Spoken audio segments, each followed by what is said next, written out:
Okay, so we're really getting into the home straight now. These were the cardboard sections that we glued on earlier, and what's quite nice now is, now this set, if we open up like this, we see the cardboard actually backing away from the spine, which is excellent. That's exactly what we want. It means that the cardboard's free to move, which means the leather will be free to come away as well when we open the boards, which is the flexibility that we're looking for here. So this is the leather that we're going to be using. It's quite dry at the moment. It's going to go back in its bath shortly. But first I wanted just to take a bit of time to explain how we're going to trim this leather to a shape that'll actually achieve the covering of the spine that we want for the book. So the first thing to say is we're going to need a bigger piece. You always need a bigger piece than you think you will when doing this. It always surprises me in simple terms. That's because this piece of leather actually does a lot of work and it takes a lot of force. So it needs a healthy margins all around in simple terms. So key to that is going to be some of the leather actually being pasted down on the inside here. So what we're going to have to do is to trim a slot so that we can paste the leather down here, because what we can't do is obviously push leather too far into here where the headband is. Now, in order to cut that accurately, the key things are we need to make sure that the slot is dead center, because what we don't want is the leather to be longer this side than this side, or vice versa. And we also want the result to be dead level. I found the easiest way to do this is simply just to take a measuring device. I'm just using a spare bit of leather here, and just actually plot where you want that slot to be. So I'm actually starting there. I'm going round the outside, which is of course what the leather cover will do, around this headband, and then in here, like so.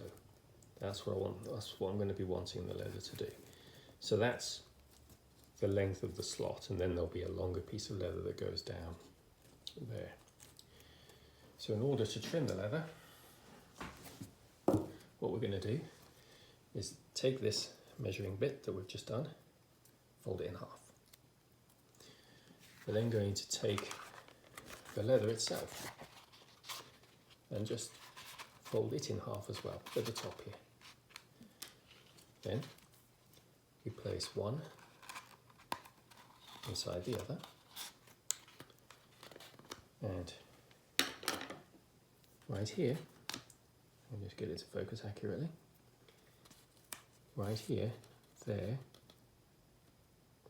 that's where we want to cut. Now we're only going to cut about 3/4 of an inch. The beauty of doing one cut is it also means that we know that both sides will be dead level when we're done. So here we go. We're just going to go 3/4 of an inch. Perfect.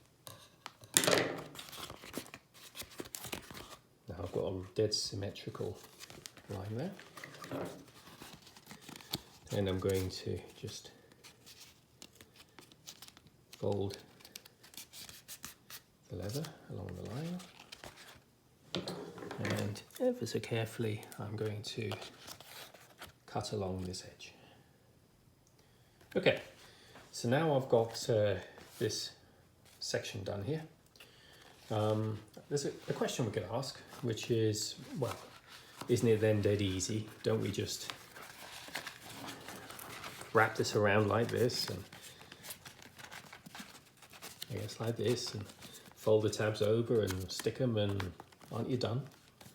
Well, no, not really. So there are several flaws with that. The first is that if you look closely here, we've actually got some really quite ugly ends of the boards here. And if we were to do that, those would actually still be visible from the back, which we don't want. The second thing is, The inner surface of this leather is going to be quite gluey, and what we don't want is for this headband to actually get stuck to the outer leather. Remember, the purpose of what we're doing here is to create an outer leather spine that's completely separate from the inner spine that we've covered with fabric and includes the headband and tailband. The third reason is books tend to get damaged by people doing this on bookshelves. And if we only have this wrapped around here, there's only one thickness of leather. But what we can do is actually create a fold all the way around. The fold will actually cover these ends and it'll create a double thickness of leather that'll act as a reinforcement to help stop the wear and tear when people mishandle the book. So there we go, and we'll do the same at the bottom, and then we'll make our first attempt at gluing. Okay, so the leather was getting quite stiff and dry, so I just put it back in its bath just for a short while, and while that was reabsorbing the water, I just collected everything we're going to need to actually achieve the reattachment. So if you've seen the other video that's in the general playlist of book restoration about rebacking a book, some of this will seem familiar to you, but there are quite a lot of objects involved that don't really have much of a connection with each other, but they just happen to be ideal for this particular purpose. So we have decorator or general contractor's wooden shims. We have some paper clips and some small wood dot clips. We have the glue. We have 4 unwanted, unloved ties. We've got plenty of absorbent kitchen roll, and we've also got some non-absorbent sheets of parchment paper. So that's everything that we're going to use to achieve the reattachment here. So I'm going to take the leather back out of its bath, and what I'm going to aim to do as I dry this leather off, I'm going to be aiming to work relatively quickly, rather like concrete or anything else that's prone to set when it dries. The leather will stiffen, and as it loses flexibility, just a job of forming it to the book will just become harder. So I'm just padding off the leather here, so that's now nice and supple, and we're basically ready to begin. So step 1, we'll just move these ties out of the way. Won't be needing them just yet. So we're going to first attach the top section here, basically just achieve this, and to do that, firstly we're going to put a reasonably substantial amount of glue on these sections here that are going to be folded on the inside covers, and we're going to put a bead of glue along the length here. Why? Because we're actually going to fold this section down. So this, I'm hoping, I'm going to do my best if I just alter the camera slightly. I'll do my best to make sure that this stays in shot as I work.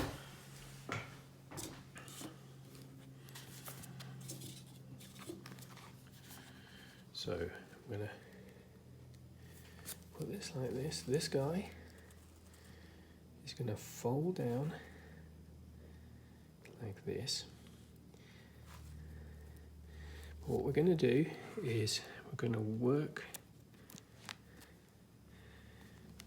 this into this gap like this and fold this down as we go. The aim is to keep glue away, this is where it gets a bit tricky. We want to keep glue away from the headbands or any part of the fabric that was used in the inner spine. So I'm just working my way at that, and I'm going to do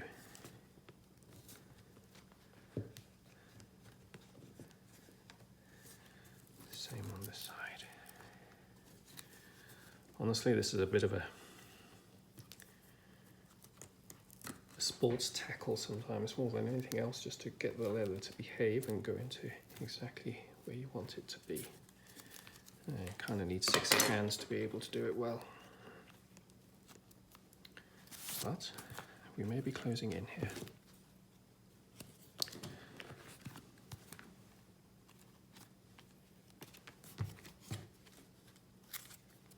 Yeah, that's working. Just to help myself, I'm just going to temporarily put a bulldog clip there. I'm going to continue working this round. Do the same thing on this side.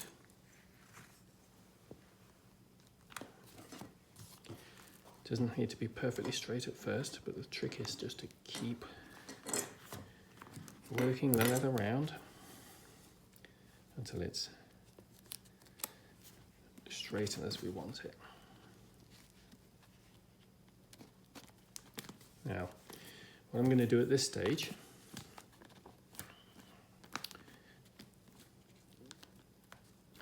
is I'm going to just slip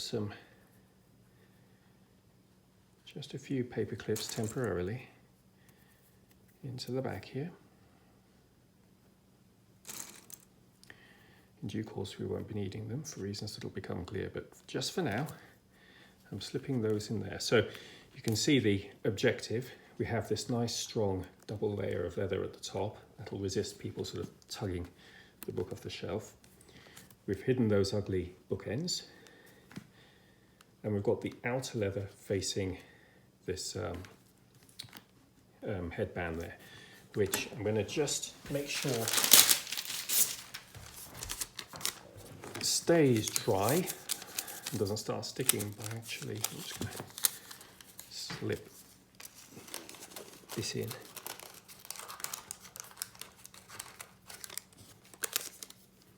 Like that, just to act as an extra, yeah, come on. Good. Just to act as an extra barrier. Okay, that gives me the chance just to open this again. I certainly don't want to be, there we go. Again, I can just work this down, make sure it's really as straight as can be. This side in particular looks slightly wonky. So again, I'm just gonna, there we go. That's what I'm after. Okay. Now you're probably thinking, oh my God, look at the color difference. No, this is wet, this is dry. And they all came from the same piece of leather, so this will eventually dry out. Okay, that's the first step. Okay, so what I've done now is I've put the book back in the press here, but the press is actually inside of the covers. And what that now enables me to do is I'm going to gently fold this back like this. And I'm actually going to now start applying some glue inside. So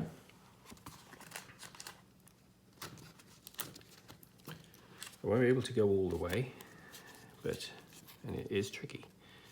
But what I'm going to do is apply my glue on the card. Emphasis, the card. No glue goes on any of the ribs or the headband. Now this is where I may need to remove this bit of paper actually. I don't think that's going to help me here. Okay. We also need plenty of glue down the sides.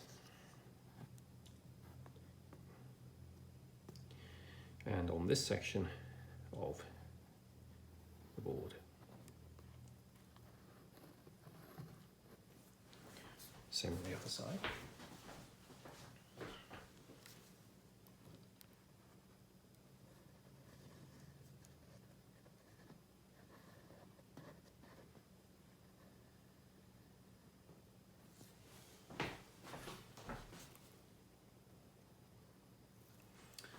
Okay, now on the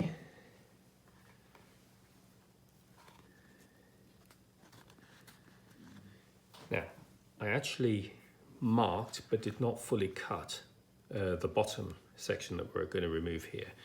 So I'm going to put a little bit of glue in place where I know I'll need it, which is here.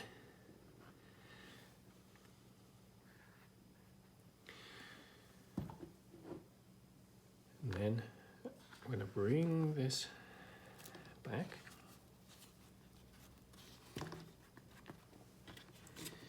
And lift the book from the press. Like so. Okay, so now we're in a position to perform the same thing to the bottom as we did to the top. Now, I didn't actually complete the cut here because I wasn't sure, I didn't want to overdo it. And I'm just very conscious here that I do need to leave a margin because I'm going to be folding this down under the tail band in the same way we did up top. But now I can see I'm going to just go to about there.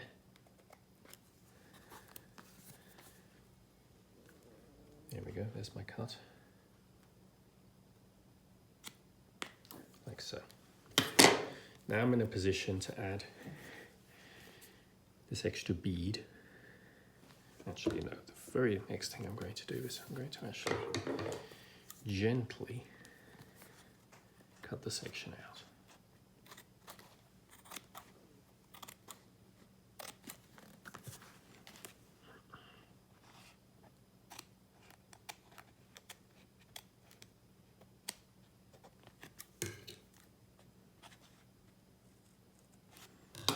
Okay, I've already glued this top and tail, so what I just need to do now is just put my bead of glue, as we did before, along there. But I'm going to be careful. I don't want to get the glue on the tail band, so I'm going to just do this off shot because I'm going to have to move quite quickly. So okay, so we're now in a situation where we've got broadly the leather in place. However, it's just sitting there with no real attachment. And so what we've got to do now is to brace this book in such a way that we force it to shrink and conform to the shape of the spine and to adhere to the cardboard that's underneath, so that I'm going to be just working away with it. First off, I just want it to make sure it's as tightly sort of around the spine as it can be. Now I'm going to create the brace, which is where all of this other stuff comes in. Do check out the video I did on rebacking, because that has probably a little bit more detail, but I'm just going to go ahead and create the structure and then I'll describe what I've done. Okay, so I've tied the 4 ties around and they're in place such that they fall between the 3 ribs, the headband and the tailband here. What I've also done is I put just a piece of protective paper between the ties and the leather because I'm actually going to be putting the shims in here in a moment. The additional thing I did was I actually got a piece of toweling and I put it in here. The reason being I want to stop the text blocks being distorted forward. As I start to put pressure and by putting the shims in here, the risk is as the tie sort of pushes in from the back, it may push the text block forward. So this is going to resist that and make sure that all of the work basically goes into pressing the leather to make sure the leather forms in the direction we want it to. So now I'm going to start inserting the shims. So it's basically put the thin ends in from the middle, into the middle from the edge, and as we do this, we will slowly, one on top of the other, we will ratchet up the pressure in several ways. Obviously, the pressure downward is helping this leather that we've just put on to actually just stick, both externally and also internally where we've folded the leather over. But the other thing is, as the ties get tighter and tighter as we push the shims in, it's going to cause them to bite harder into the back, which is going to force the leather as it dries and shrinks a little bit to adopt the shape of the ribs that we want, so that they show through here. So I'm going to put in quite a lot of shims now, and I'll show you the result.